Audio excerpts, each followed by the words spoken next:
దాన్ని ఇంకా మేము ఒక రకంగా అసెంబ్లీలో సాధించిన విజయాన్ని మేము అనుభవిస్తా అంటే మర్చిపోలేని పరిస్థితిలో ఇలాంటి తను ఇలా మాట్లాడటం అనేది తప్పకుండా తన వెనక ఇదెవరో ఉండి మాట్లాడిస్తున్నట్టు పార్టీని నష్టం చేసే పనులు చేయిస్తున్నట్టుగా మేము భావిస్తూ ఉన్నాం.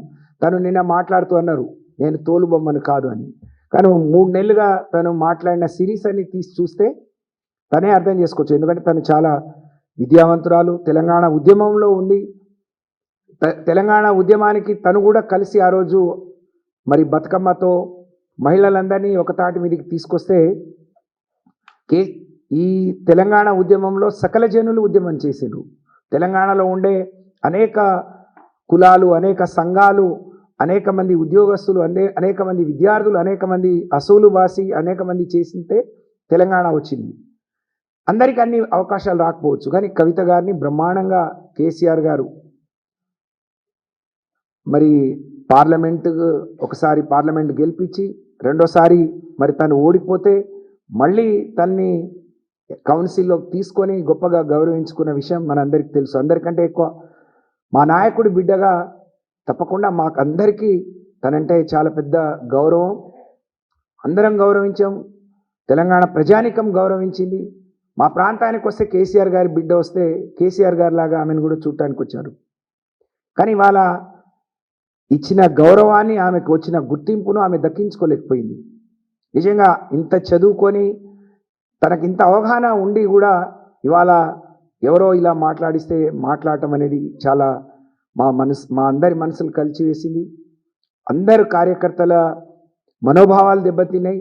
అందుకనే ఇలాంటి నిర్ణయం తీసుకున్నారు. మరి దీన్ని ఇవాళ మహిళా లోకం చాలామంది మహిళలు, ఇంకా మేము చాలా రోజులుగా రాజకీయాల్లో ఉన్నాం కాబట్టి కార్యకర్తలు, నాయకులు మాట్లాడతారు. అందులో మహిళలు రాజకీయాల్లో ఉన్నా లేకున్నా వాళ్ళ కుటుంబాలతో ఉన్న అనుబంధం ఏ పార్టీలో ఉన్నాయి వాళ్ళు చాలామంది ఒక మంచి నిర్ణయం తీసుకున్నారు, ఒక మంచి ఆలోచన చేసిందని చెప్పి హర్షిస్తూ ఉన్నారు. ఒకరోజు తను జైల్లో ఉన్నప్పుడు ఫ్లైట్లో వస్తుంటే కేసీఆర్ గారు ఎందుకు బయటికి రావట్లేరు అంటే, కవిత జైల్లో ఉంటే తను ఎలా వస్తారు అని అంటే, ఈ రాష్ట్రం మరి సాధించింది తెలంగాణ ప్రజానికం కోసం, తెలంగాణలో ఉండే ప్రజల కోసం, అనేక మంది బిడ్డల కోసం ఒక తండ్రిగా వారు సాధించారు కదా. ఇవాళ ఒక బిడ్డ కోసం తను ఇలా బయటికి రాకపోతే ఇది కదా అని అడిగిండు. అంటే ఆయన ఎంత మనోవేదన చెంది ఉంటారు. తనే అన్నది, నా కోసం బీజేపీలో కలిపేస్తామంటే నేను వద్దన్నాను అని. అంటే ఒక బిడ్డ అంటే తన మీద ఎంత ప్రేమ చూపించి ఉంటారు.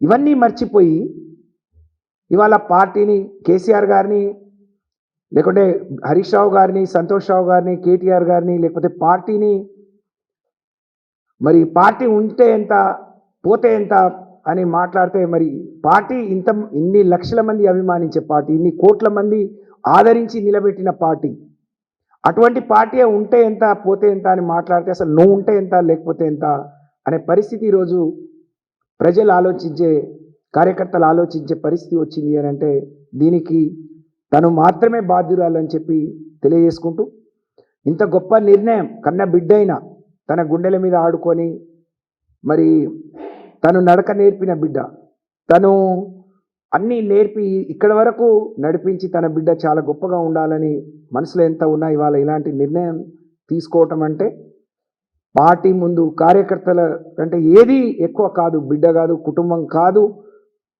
నా పేగు బంధం కంటే నా పార్టీ బంధం, నా పార్టీతో నాతో కలిసి అడుగులేసిన కార్యకర్తలే ముఖ్యం, ప్రజలే ముఖ్యమనే కేసీఆర్ గారు ఏదైతే ఈ నిర్ణయం తీసుకున్నారో దాన్ని మేము మనస్ఫూర్తిగా స్వాగతిస్తూ మరి వారిని ఆ నిర్ణయాన్ని నిజంగా చాలా ఇది హర్షించేదగ్గ విషయంగా మరి తెలియజేసుకుంటూ, ఇలాంటి గొప్ప నిర్ణయం తీసుకున్న నాయకుడు